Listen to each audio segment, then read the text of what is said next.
우리 앞뒤 좌우로 한번 인사하시죠. 잘 오셨습니다. 반갑습니다. 반갑습니다. 저 위에 아이들도 반갑습니다.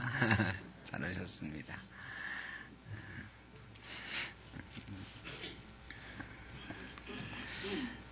(1619년에) 북아메리카 대륙의 버지니아 제임스타운에 20여 명의 흑인들이 출현했습니다. 이 흑인들은 아프리카에서 잡혀온 사람들이었습니다. 이들이 바로 최초의 흑인 노예들이었습니다. 그 뒤로 흑인들은 노예로 아프리카에서 끌려와서 미국에서 참으로 억압받고 핍박받는 자유가 없는 삶을 살았습니다. 링컨 대통령이 노예 해방을 선언하고 남북전쟁에서 이겨서 이제 흑인들에게 자유가 주어졌는가 했더니 여전히 그들의 삶은 차별과 억압 가운데 있었습니다. 여전히 열차에도 흑인 칸, 백인 칸이 따로 있었습니다. 버스에도 백인 버스에는 흑인들이 타지 못했습니다. 심지어는 교회에도 백인들의 교회에는 흑인들이 들어갈 수가 없었습니다. 유명한 예화가 있죠. 백인 교회였던 사찰 집사님이 마당을 쓸고 있는데 지나가던 흑인이 기도 좀 하고 싶어서 교회가 있길래 들어갔더니 이 사찰 집사님이 막는 거예요. 뭐하러 들어가냐고. 저 하나님 좀 만나고 싶어서 들어갑니다. 실랑이가 벌어지다가 계속 흑인이 가서 기도 좀 잠깐만 하고 가겠습니다. 하나님 좀 뵙고 가겠습니다. 그랬더니 이 사찰 집사님이 여기 하나님 없어요 했다잖아요. 백인 교회에는 흑인들을 위한 하나님은 없다. 물론 예화지만 그럴 정도로 흑인들의 자유가 억압당했습니다. 1963년 이런 상황에서 좀 벗어나 보려고 워싱턴에 평화 대행진이 있었습니다. 20만 명의 사람들이 흑인에게도 차별 없는 자유를 달라고 외치면서 행진을 했지요. 그 행진을 이끌었던 사람이 유명한 마틴 루터 킹 목사님입니다. 마틴 루터 킹 목사님이 그 1963년 워싱턴 평화대행진에서 연설을 했는데 그 연설의 마지막 부분에서 이런 말을 합니다. 마침내 자유하다. 전능하신 하나님께 감사를. 우리는 마침내 자유하다. 자유를 선포했습니다. 수백 년 동안 자유를 위해서 그들은 투쟁하고 또 투쟁했던 것입니다. 그런데 여러분, 지금도 여전히 그들에게는 자유가 완전하지 못하다고 말하는 이들이 있습니다. 최근에도 미국 국가가 연주되는데 무릎 꿇고 손을 가슴에 올리거나 손을 들거나 하는 흑인들의 자유를 외치는 선수들의 모습이 외신을 통해서 전해진 적이 있습니다. 자유를 위하여 그들은 400년 동안 여전히 투쟁하고 있는 것입니다. 자유. 우리 인생은 이 자유를 향하여 자유를 찾기 위하여 달려가는 인생인 것 같습니다. 갈라디아서 처음 말씀드릴 때에 갈라디아서가 대헌장이다, 마그나 카르타 같은 것이다 말씀을 드렸는데 뭐에 대한 대헌장이냐? 자유에 대한 대헌장입니다. 그리스도인의 자유, 예수 안에 누리는 자유, 특별히 율법주의에 대항하여 예수 안에서 온전히 누리는 자유에 대한 선언, 그것이 바로 갈라디아서입니다. 예수 믿으면 자유합니다. 그런데 형식을 중요하게 생각하는 이들이 있었어요. 예수 믿으면 자유 얻는다, 예수 믿으면 구원받는다, 예수 믿으면 천국 간다, 이것이 유일한 진리인 줄로 믿습니다. 이 내용이, 이 본질은 변함이 없는 거예요. 그런데 형식이 중요하다고 말하는 이들이 있었어요. 예수 믿는 거 좋지, 그런데 할례 받아야 되지. 예수만 믿고 할례 안 받으면 천국 못 가. 하나님이 안식일 지키라고 그랬는데 안식일 지켜야 구원받지. 예수 잘 믿으려면 안식일 잘 지켜야 돼. 이러는 사람들이 있었는데 바로 유대 율법주의자들이었어요. 그들의 말 끝에는 나중에는 율법만 다시 남고 예수는 없어지는, 예수로 말미암아 우리는 구원받는 것인데 예수는 없어지고 다시 율법이 전면에 등장하는 그런 결과를 낳게 되었어요. 유대 형식주의, 유대 전통적인 율법주의가 교회를 침탈해 들어오고 있었습니다. 이런 갈등이 교회에 생기니까요, 많은 사람들이 예루살렘 교회에다가 질문을 던졌어요. 우리 교회에서 예수 믿으면 구원받는 걸로 끝이냐, 아니면 율법 지켜야 되느냐, 이런 논쟁이 지금 벌어지고 있는데 우린 뭔지 모르겠다, 헷갈린다, 바울하고 율법주의자들하고 막 싸우고 있다. 예루살렘 교회가 사도행전 15장에 보면 회의를 열었어요. 예루살렘 교회에서 흩어져 있는 교회 대표들을 모아가지고 논의를 하는데, 회의의 안건은 이방인에게 할례 받지 못한 사람에게도 복음이 전해질 수 있는가, 구원이 전해질 수 있는가 하는 문제였습니다. 이게 최초의 교회 회의였어요. 교회들이요, 2000년 지나오면서 회의를 몇 번 했어요. 중요한 문제가 있을 때 전 교회가 같이 모여가지고 회의를 합니다. 전 세계 교회 대표들이 모여서 회의를 해가지고 거기서 중요한 결정들을 해요. 사도신경을 정하는 문제라든지 신약성경 27권을 정하는 문제라든지, 또 아타나시우스파, 아리우스파, 이런 종교 안에, 기독교 안에 파벌이 나누어지고 이론이, 다른 이론이 있을 때 어떤 게 진짜고 어떤 게 이단인지 판별하고 정하는 문제, 이런 중요한 문제들을 교회가 모여서 회의하는데요, 그걸 공회라고 그래요. 최초의 공회는 예루살렘 교회에서 사도행전 15장에 모인 예루살렘 회의였습니다. 이 회의의 주제는 아까 말씀드린 대로 예수만 믿으면 구원받는 거냐, 아니면 할례 받지 못한 이방인들은 구원을 못 받는 거냐, 이런 문제에 대한 답을 주기 위한 거였어요. 바울이 14년 만에 예루살렘에 올라갔습니다.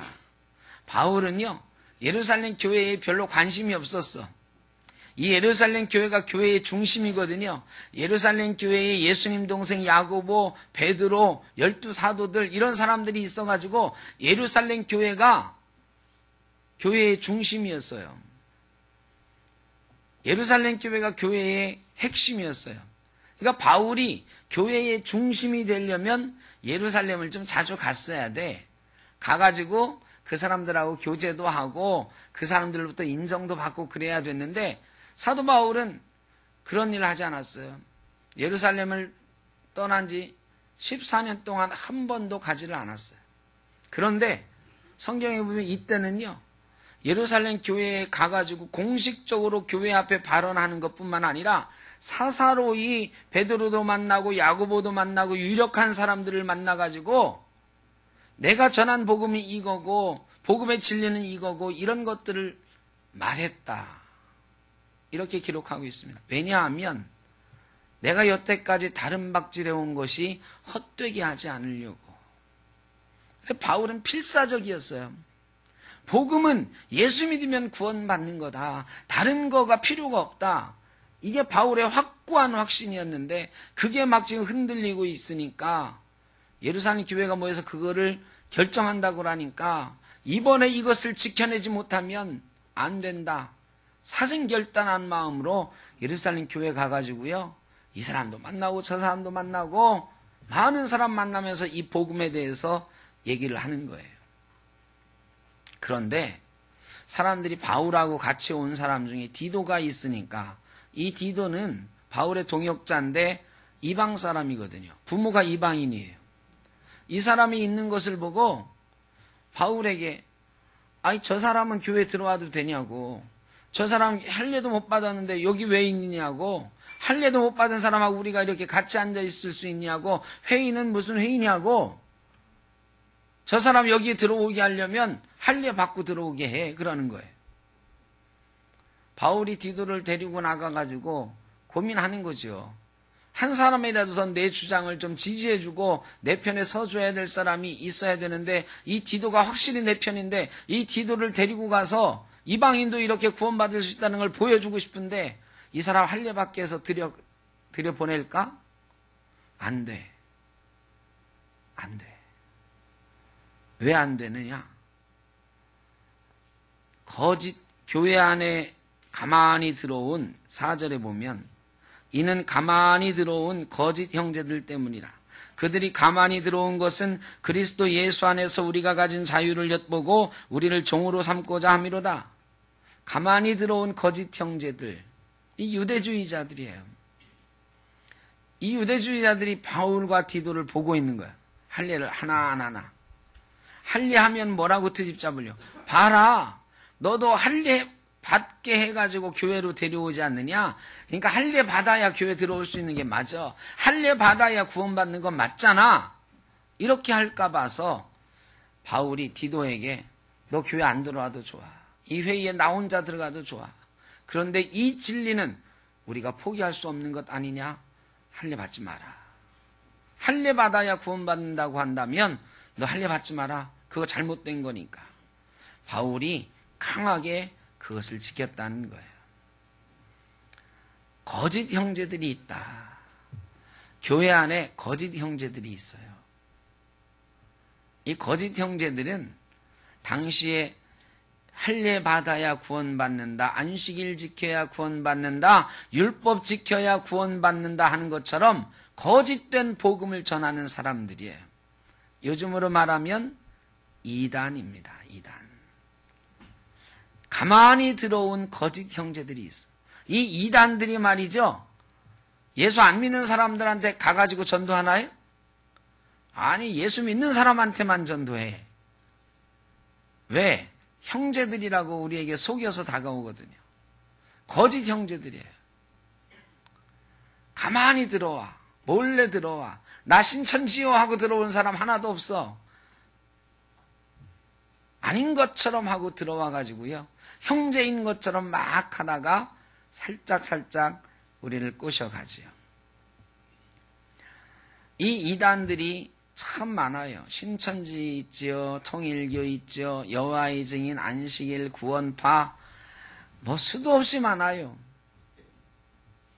안상홍 증인의 지금 하나님의 교회 됐죠. 아주 위험한 이 이단들이 있습니다.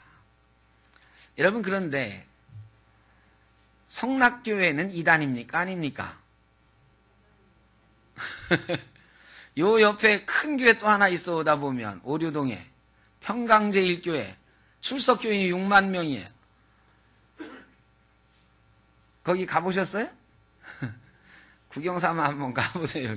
그 산 전체가 연세중학교보다 더 어마어마한 땅이 다 평강제일교회예요. 근데 거기 6만 명이나 있어요. 성락교회는 전 세계 25만 명이래요. 물론 요새 막 싸우느라고 막 떨어져 나가고 있습니다만, 그 사람들 이단인가 아닌가? 잘 모르겠죠. 저도 잘 모르겠어요. 작년에 우리 교단에서 성락교회하고 평강제일교회는 이단 아니다 하는 이런 결의를 한번 했어요. 그래야 저는 속으로 잘했다 박수를 쳤습니다. 제가 생각하기에는 뭔가 좀 다른 게 있긴 한데 예수 믿어서 구원받는다고 하는 사실 자체를 안 믿는 것 같진 않아서 잘 됐다 했는데 나중에 총회에서 그게 뒤집어졌어요.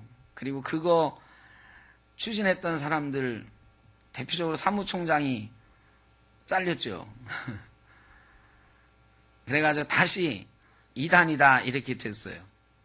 자, 저는 잘 모르겠어요. 성락교회, 평강제일교회 이런 데가 어떤 게 정확하게 이단이다 이거를 저도 말씀드리진 못하겠어요. 그런데 여러분, 성락교회, 평강제일교회는 여러분은 이단이다 이렇게 아셔야 됩니다. 이단이다. 왜? 이런 거를 정하는 게요, 기준이 하나 분명한 게 있어요. 교회에서 정하는 거예요. 개인이 정하는 게 아니고 교회가 정하는 거예요. 우리 샘터교회가 정하는 게 아니고 샘터교회가 속한 영등포 노회, 또 영등포 노회와 같은 노회가 66개 노회가 모여서 우리 교단 총회를 이루는데 그 총회가 우리 교회를 대표하는 거예요. 그 총회가 아직은 성락교회, 평강제일교회가 이단이다 하고 있으니까 우리는 이단이다 하는 것이 옳다. 총회가 정한 것을 우리가 옳다 그러다 이렇게 하기 시작하면 다른 많은 것들에도 우리가 시험 들기가 쉬워서 교회가 정한 대로 한다. 예루살렘 교회가 지금 그것을 정하고 있는 거예요. 교회가 정하는 것입니다. 여러분, 천주교는 이단인가요, 아닌가요? 천주교는 마리아 상도 세워놓고 마리아 앞에 기도하고 막 그러잖아요. 거룩하신 마리아여 막 기도하잖아. 천주교는 이단이에요, 아니에요? 자, 천주교는 이단이 아닙니다. 이단이 아니에요. 왜? 우리 교회가 천주교는 이단이 아니라고 했거든요. 천주교에서 영세받은 거 우리가 인정하나요, 안 하나요? 인정하거든요. 천주교에서 영세받고 온 사람 저희가 세례 따로 또 주지 않아요. 입교만 하거든요. 그러니까 우리 교회가 천주교를 이단이라고 하지 않았고 우리 교회가 천주교에서 받은 영세를 인정하니까 우리도 인정하는 거예요. 여러분, 천주교하고 적대시하면 안 돼. 천주교 사람들 예수 믿고 어떻게 된다? 천국 간다. 여러분, 교회가 정한 것이 첫째 기준이에요. 두 번째 기준은 뭐냐? 교회가 그런 걸 정할 때 이단의 기준은요, 예수를 믿느냐 안 믿느냐예요. 너무나도 당연한 거지만 예수 믿고 구원받는다? 아니면 이것 이외에 더 필요하다? 이거의 차이예요. 어떤 사람들은요, 이 예수 믿는데 이 예수에 대해서 이상하게 설명해요. 아, 예수님은 이 세상에 진짜로 오신 게 아니야. 하나님의 아들이 하나님이 어떻게 진짜로 와? 이러면서 예수님의 육신을 부정하는 사람들도 있어요. 그런 것 이단입니다. 또 어떤 사람들은요, 예수님은 원래는 사람이었는데 워낙 훌륭하신 분이라 하나님이 양자로 삼으셨다 하는 사람도 있어요. 양자, 입양설. 이게 우스운 얘기지만 이런 이단도 있어요. 하여간 여러 가지 모양의 다른 예수님을 말하는 것 이단이다. 특별히 예수 믿고 구원받는다고 하는 사실에 사족을 붙이는 사람들 다 이단이에요. 유대주의자들이 그랬잖아요. 예수 믿어서 구원받는데 완전하지 않아. 할례도 받아야 돼. 안식일도 지켜야 돼. 그랬잖아요. 요즘 그런 이단들이 있는 거예요. 신천지 같은 경우 대표적으로 예수 믿고 구원받아? 그래. 그러면 예수 믿고 구원받는다는 얘기가 어디 써 있는데? 성경에 써 있지. 그럼 심판 때 어떻게 되는데? 심판 때 예수님 오시고 뭐 이런 얘기하면 어떻게 오시는데? 구체적으로 어떻게 오는데? 언제 오시는데? 너한테는 오는데 안 오는데? 뭐 막 이렇게 따진다고. 그러면 그런 게 어디 써 있어요? 요한계시록에 써 있다고. 그러면서 그러잖아. 요한계시록도 모르면서 무슨 구원을 받는다고 그러냐고. 예수님이 언제 심판하러 어떻게 오시는지도 모르면서 어떻게 구원받느냐고. 여러분, 예수님 언제 오는지 몰라도 어떻게 오시는지 몰라도 요한계시록에 있는 말씀 어떤지 몰라도 구원받는 줄로 믿습니다. 예수 믿으면 구원받는 거예요. 그런데 자꾸 여기다 덧붙여요. 이래야 구원받지. 구원파는 뭐라고 한다고요? 언제 구원받았느냐고. 나 옛날에 구원받았어. 옛날 언제? 나 초등학교 때인가? 초등학교 몇 학년 때? 글쎄 3학년 때인가? 4학년 때인가? 3학년 몇 월 며칠? 이거 따지고 들잖아요. 그러면서 아니 지 구원받은 날짜도 모르는 놈이 무슨 구원을 받았냐고. 여러분, 예수 믿으면 구원받습니다. 언제 구원받은지 몰라도 지금 내가 예수 믿고 있으면 구원받는 것입니다. 그러니까 이단은요, 자꾸 덧붙이는 거예요. 예수에다가 자꾸 다른 걸 덧붙여요. 더 다른 게 필요하다고 말하는 거예요. 그런 이단들이 우리 주변에 지금도 많이 들어와 있다. 가만히 들어온다. 우리가 모르는 사이에 들어온다. 형제들처럼 들어온다. 그러나 거짓 형제들이다. 여러분 조심해야 됩니다. 예수 믿고 구원받기 전에 우리의 삶은 죽음이었습니다. 죄로 인해서 죽을 수밖에 없는 삶이었잖아요. 여러분, 죄로 인해 죽을 수밖에 없는 삶이라는 게 어떤 삶일까? 여러분, 죽고 싶다. 막 이런 고통 느껴보신 적 있으세요? 정말 죽고 싶다. 생각해 보신 분 혹시? 아마 말씀은 안 하셔도 살다 보면 차라리 죽어버렸으면 좋겠다 이러고 싶을 때가 아마 있으실 거예요. 제가 다리에 통풍이 있는데 한 10년 동안은 지금 잘 조절해서 괜찮아요. 근데 이 통풍이 막 10년 전에 발작했을 때는요, 이 통풍은 발작한다고 그러거든. 발작하면 너무너무 아픈 거예요. 제가 10일 동안 꼼짝 못하고 누워 있었던 적이 있어요. 방 안에서도 그냥 겨다녔어, 막. 그래서 저희 집에 목발이 있거든요. 혹시라도 또 발작하면 이 목발 짚고, 집에서도 목발 짚고 일어서야 되고, 화장실도 그래야 돼. 막 질질, 그때는요, 어떤 생각이 드느냐? 이 다리 좀 잘라버렸으면 좋겠다. 이런 생각이 들어. 너무너무 아프니까요. 뭐 죽고 싶다까지는 아닌데, 이 다리 좀 잘라버렸으면 좋겠다. 없으면 좋겠다.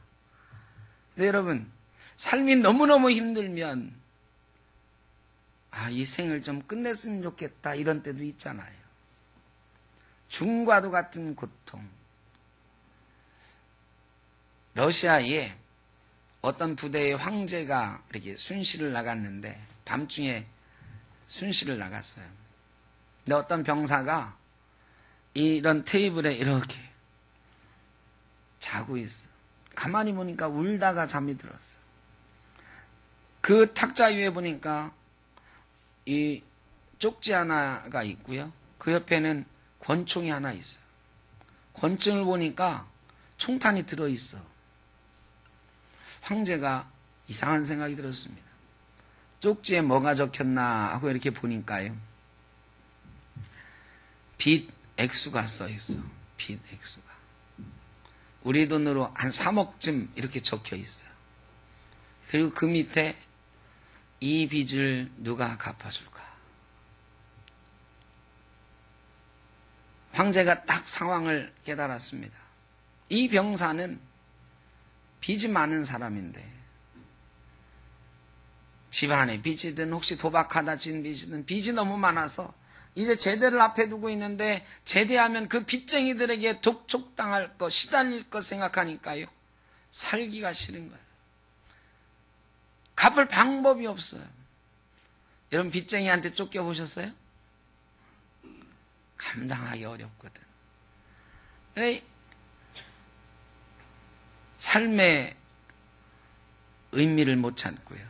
빚쟁이한테 평생 시달리다가 내가 죽어야 될 텐데 차라리 어떻게 하자? 죽자. 그러고 권총에다가 실탄을 넣어놓고 깜빡 잠이 드는 거예요. 미쳐 죽지 못하고. 황제가요, 한참 그것을 보고 있다가 그 쪽지에, 테이블 위에 있는 쪽지에다가 누가 이 빚을 갚아줄까? 그 밑에다가 글씨를 몇 글자 썼어요. 뭘 썼느냐? 자기 이름을 써놨어요. 황제 알렉산더. 병사가 일어나서요, 내가 깜빡 잠들었네. 아, 이놈의 세상.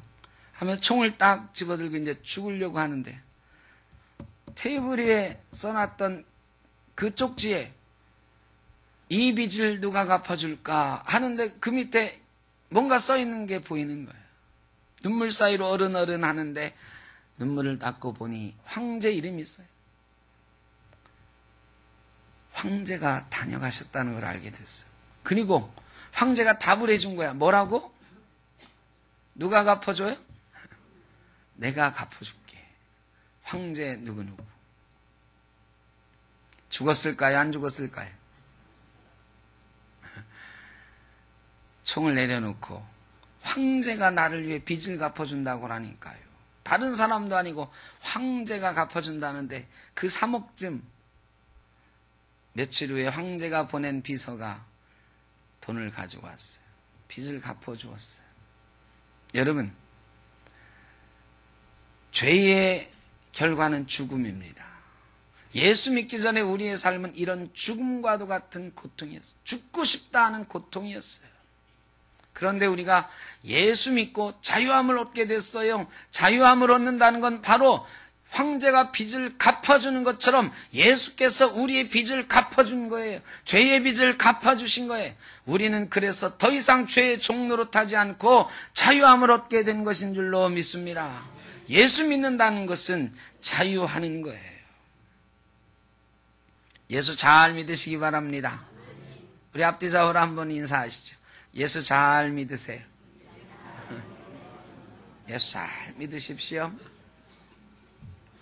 여러분, 예수 잘 믿고 계세요? 어째 대답이 이렇게 시원찮습니까? 예수 잘 믿고 계세요? 여러분, 예수 믿으시죠? 예수 잘 믿으시나요? 예수 잘 믿는 게 뭐예요? 새벽 기도 열심히 하면 예수 잘 믿는 건가요? 주일 출석 잘하면 예수 잘 믿는 건가? 11조 잘하면 예수 잘 믿으시는 거예요? 예수 잘 믿는 게 뭐예요 도대체? 예수 잘 믿는 게 쉬워요 어려워요? 근데 다 하면 하셨잖아요. 예수 잘 믿고 있다고. 예수 잘 믿고 계시나요? 아멘은 잘 하시는데 별로 쉽다고는 안 하시고 대단하십니다. 그러니까 한경직 목사님이 은퇴하시고 저 광주에 있는 영락기도원에 영락신학교에 그 집 한 채 조만 집에 거기 계실 때 우리 한국교회의 어른 목사님들, 어른 장로님들 몇 분이 한경직 목사님을 찾아갔어요. 찾아가셔서 목사님, 죄송하지만 이제 돌아가실 날이 얼마 안 남았는데 돌아가시기 전에 우리 한국교회에 교훈이 될 만한 말씀 한 말씀 주고 가셔야죠. 뭔가 멋진 말씀 하나 주실 줄 알았어요. 한경직 목사님이 가만히 있더니 다 듣고 딱 한마디 하셨어요. 예수 잘 믿으세요. 그 목사님들이 얼마나 황당했을까? 그 장로님들이 얼마나 황당했을까요? 예수 잘 믿으세요. 그 목사님들이 예수 안 믿나? 장로님들이 예수 안 믿나요? 근데 그 목사님들, 장로님들한테 한경직 목사님이 한마디 딱 주고 싶은 말씀, 예수 잘 믿으세요. 예수 믿으세요가 아니에요. 예수 잘 믿으세요. 여러분, 예수 잘 믿는다는 게 뭘까요? 여러분, 이렇게 주일날 명절 피곤함에도 불구하고 이 자리에 나와 계시니까 예수 잘 믿고 계신 건가요? 주일을 잘 지킨다고, 11조 잘한다고, 전도 많이 한다고, 새벽기도 잘한다고, 물론 그것도 예수 잘 믿는 모양새 중에 하나이긴 합니다만 그게 예수 잘 믿는 것의 다가 아니다. 진짜로 예수 잘 믿는 거는, 예수 믿는 것은 자유를 누리는 것입니다. 요한복음 8장 31절에 너희가 내 안에 거하면 너희가 내 제자가 되고 너희가 진리를 알지니 진리가 너희를 자유케 하리라 그랬어요. 예수 안에 우리가 거하면 우리가 진리를 알게 되고 진리가 우리를 자유케 하는 것입니다. 예수 잘 믿는 것은 자유케 되는 것인 줄로 믿습니다. 자유케 되는 거예요. 복음은 자유예요. 예수 믿는 것은 자유예요. 여러분 자유하고 계십니까? 예수 잘 믿고 계시나요? 이 말은 여러분 지금 자유하고 계십니까? 하는 것과 같은 질문이에요. 여러분 지금 자유하고 계십니까? 자유를 누리고 계십니까? 여러분 자유를 얻는 기쁨, 자유를 누리는 기쁨 말이죠.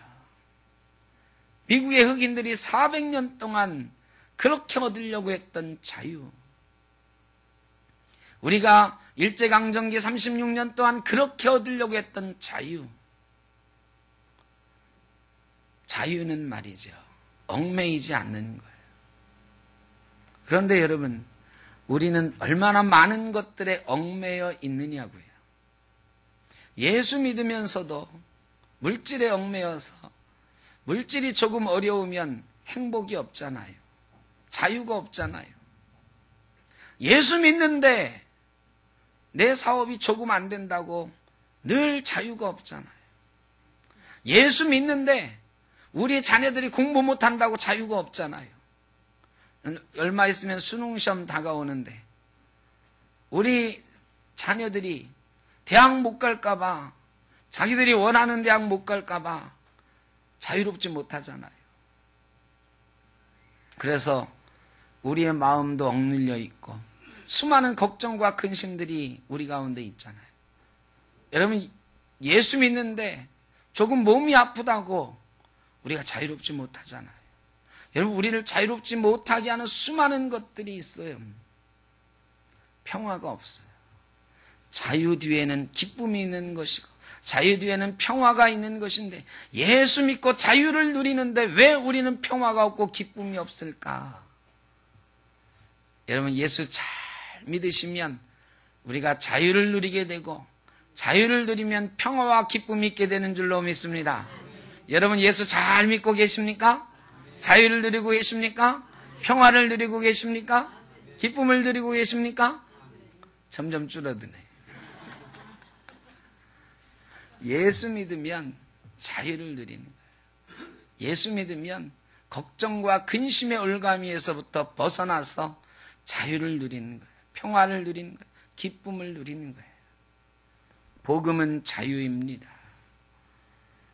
은혜는 자유예요.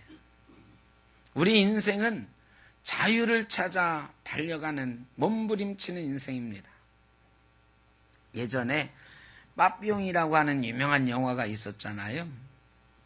하도 오래된 영화라 그냥 대강의 내용만 기억하는데, 이 기아나라고 하는 나라에 유럽의 죄수들을 가두는 감옥이 있었습니다. 이 기아나의 감옥으로 죄수들을 호송하는 이 배 안에 빠삐용이 타고 있었어요. 이 빠삐용은 살인죄로 종신형을 선고받았습니다. 이거 실화를 바탕으로 한 영화죠. 그런데 이 사람은 살인하지 않았거든. 이 사람 눈은 복수로 이글거리고 있었어요. 복수의 일념으로 이글이글. 누구에 대한 복수심이냐? 자기를 살인했다고 기소하고 자기가 끝까지 살인자라고 우겼던 검사에 대한, 내가 이 감옥에서 나가가지고 그 검사는 가만 안 둘 거다. 복수의 일념으로 눈이 이글이글 타고 있었어요.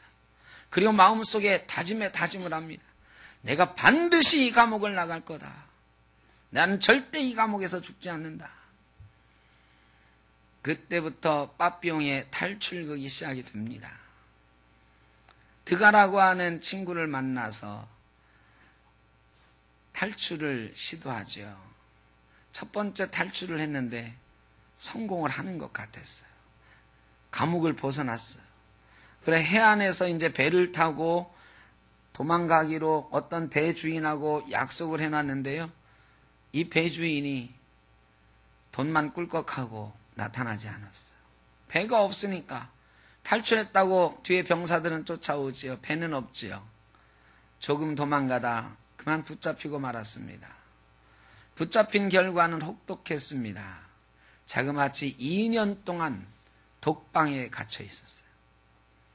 독방에서 2년 동안 고생하다 나왔는데요. 나오면서부터 빠삐용의 생각은 오로지 하나. 나는 나가야 된다. 탈출해야 된다. 또 탈출을 꿈을 꾸죠. 이번엔 드가와 함께 탈출에 성공합니다. 이 아프리카의 기아나를 떠나가지고 온두라스 해변가에까지 어떻게 도착을 했어요. 근데 온두라스 해변가에서 이 드가는 병사들에게 잡혔고요. 이 빠삐용은 원주민 마을에 숨어 들어갔는데 원주민들이 너무너무 잘해줘요. 거기서 기운을 차리고 이제는 탈출에 성공해서 떠나가게 되는데 원주민들이요. 잘 가라고 선물을 주는데 진주를 몇 알 주는 거야. 좋은 진주를. 그래 이 진주를 가지고 이제는 내가 가서 새 삶을 살리라 하고 가는데요. 불행하게도 경찰을 만나요. 경찰을 만나는데 경찰들이 불신검문을 하면서 수색을 합니다. 수색을 하는데 뭐가 나와요? 진주가 나오는 거야. 아주 고급스러운 진주들이 나오니까 이거 어디서 났냐고. 그래서 추궁받고 조사하고 하다 보니까 결국 빠삐용이 탈옥범이라는 게 발각이 돼가지고 다시 기아나 감옥으로 돌아가고 말아요. 두 번째 탈출한 결과는 정말 혹독했습니다. 자그마치 5년 동안 독방 신세를 집니다. 그리고 독방에서 나왔을 때 빠삐용이 몸과 마음은 지쳐있고 나이도 많이 먹었어요. 어느새 백발이 됐고 흰 수염이 나 있는 빠삐용.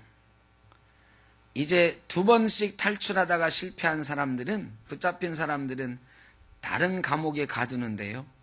외딴 섬, 절벽으로 되어 있는 섬 꼭대기에 지어진 감옥에 가두어요. 빠삐용이 그곳에서 이제 늙은 빠삐용이 바다를 봅니다.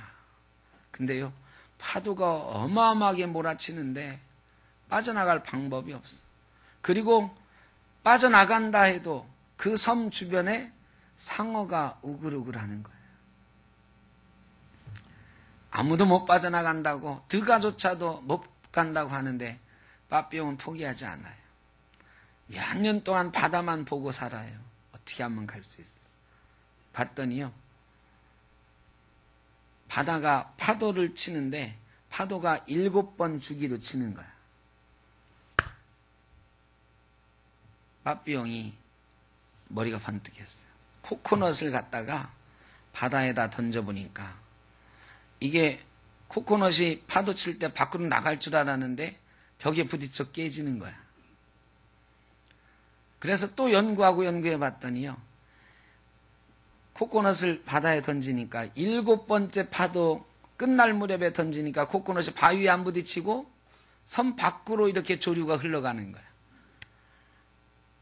그래가지고 몇 년 만에 그걸 깨닫고요, 코코넛 열매를 막 모아요.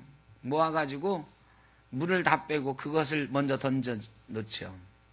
던져 놓고 그 높은 절벽에서 뛰어내립니다. 뛰어내리고 그 코코넛으로 만든 뗏목 아닌 뗏목 위에 누워가지고 빠삐용이 소리를 치잖아요. 야, 이 자식들아. 욕해서 죄송한데 영화가 그러니까. 야, 이 자식들아. 나는 이렇게 살아있다. 그리고 나레이션이 나오면서 끝납니다. 빠삐용은 자유를 얻었다. 그리고 여생을 자유의 몸으로 살았다. 이 악명 높은 기아나의 감옥도 그를 굴복시키진 못했다. 여러분, 자유가 무엇이길래 빠삐용은 그렇게 몸부림치면서 자유를 찾아 떠나려고 했을까? 여러분, 자유는 정말로 소중한 것 아니겠습니까? 우리가 죄로 인해서 죄의 종로로 타고 있던 우리가, 죽을 수밖에 없던 고통과 절망 속에 있던 우리가 예수 그리스도께서 십자가 지심으로 우리가 자유함을 얻게 된 줄로 믿습니다. 그런데 그 자유를 우리가 누려야 되잖아요. 예수 잘 믿는 것은 자유를 누리는 것, 자유가 주는 기쁨을 누리는 것, 평화를 누리는 것입니다. 그 누구에게도, 그 어떤 환경에도 뺏기지 않고 이 자유를 누리는, 예수 잘 믿어서 자유함을 얻는 저와 여러분 되시길 주의 이름으로 축원합니다. 우리 찬송 하나 할까요? 예수 결박 푸셨도다.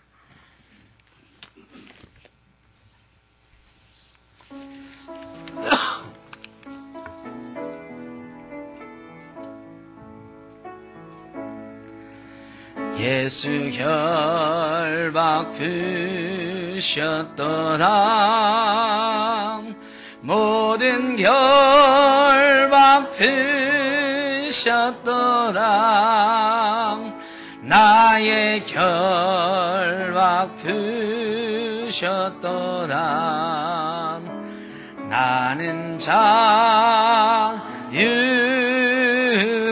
예수 결박 푸셨도다. 예수 결박 푸셨도다. 모든 결박 푸셨도다. 나의 결박 푸셨도다. 나는 자유해. 소리 높여 할렐루야. 소리 높여 할렐루야.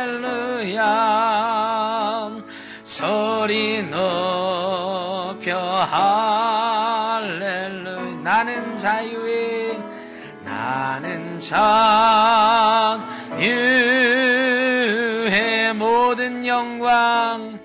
모든 영광 하나님께.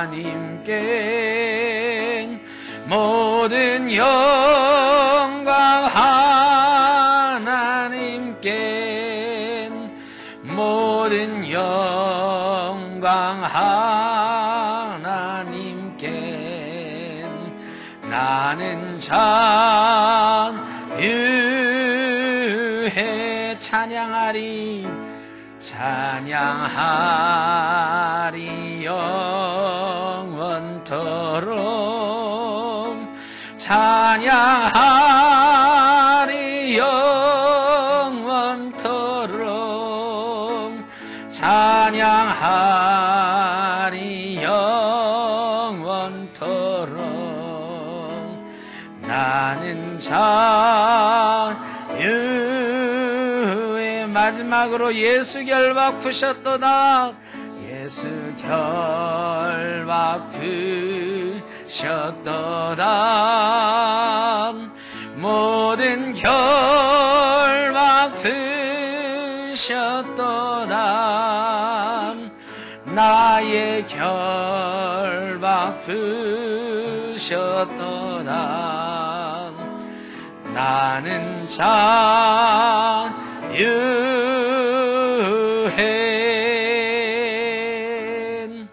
예수 결박 푸셨습니다. 우리는 자유합니다. 우리는 더 이상 죄의 종이 아닙니다. 더 이상 염려의 종이 아닙니다.